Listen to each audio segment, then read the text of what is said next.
Hi, my name is Ankur Bhaskar, and I'm a George Mason University student, a junior, and I'm in IT 104, section 007, lab section 214, I believe. Yep, it's 214. So let's talk about my paper, which is the research paper I did, and it was about virtual reality, or VR for short.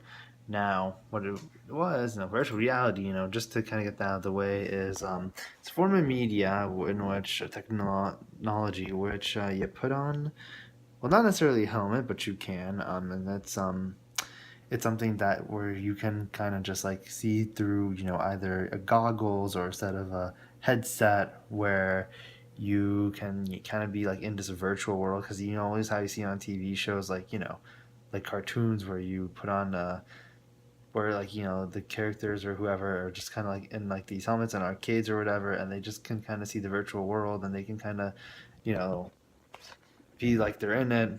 Well, that's kind of what virtual reality is, and specifically the video game side. And there are more uses than just that, and it's not even just video games now. I mean, there are video game ones like the HTC Vive from Valve, the Oculus Rift, the Sony PlayStation VR, which is very popular, that just recently came out, and it's only going to pick up more steam within the next year, hopefully. And then for cell phones, there's the Google Cardboard, which I actually haven't used, and it's really neat as well. And then Samsung's Gear VR for Note 7.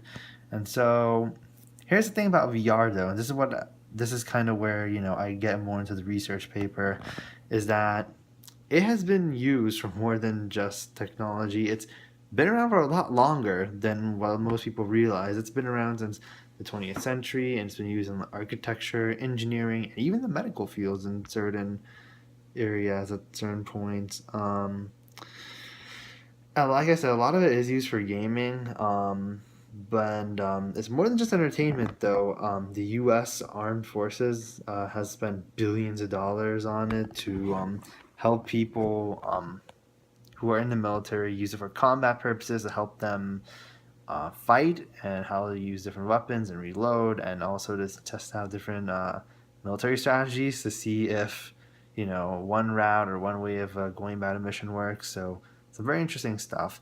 Um, it's helped people cure in the medical field of certain phobias, like arachnophobia, phobia of snakes, or phobia of the dark or the light.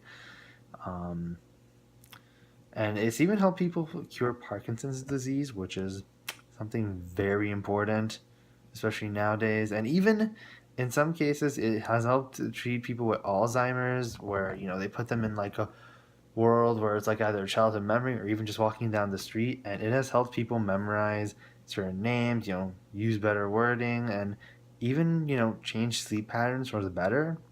So yeah, this is extremely, you know,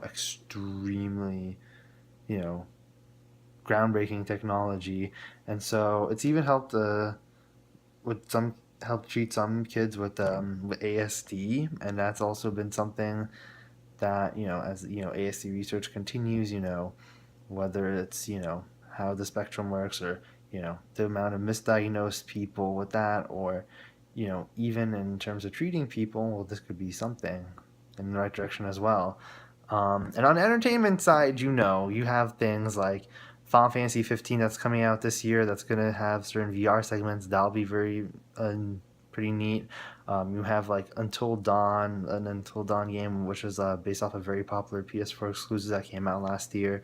You have Resident Evil 7 Biohazard that's coming out this coming January, that's going to use the VR, and that is going to be absolutely groundbreaking on so many levels. Um, and yeah, I mean, really, and even help our world get safer. Now, there are obviously some health issues, such as being there for too long, will it cause things like epilepsy, or, any health issues specifically with the eyes. That's something we look into. Um, and also, it's going to solve a lot of the world's problems. There will be some, obviously some health concerns. There will be some security risks as well with that. And, that is something that as time goes on, we have to address and that we have to be ready for. But in the end, I think VR will be, like many technology in our time, whether it's, automobiles, whether it's social media, there's always going to be some kind of risk with that are dire and can affect health and so many other things. But the benefits will undoubtedly outweigh the merits of risk. So, yeah.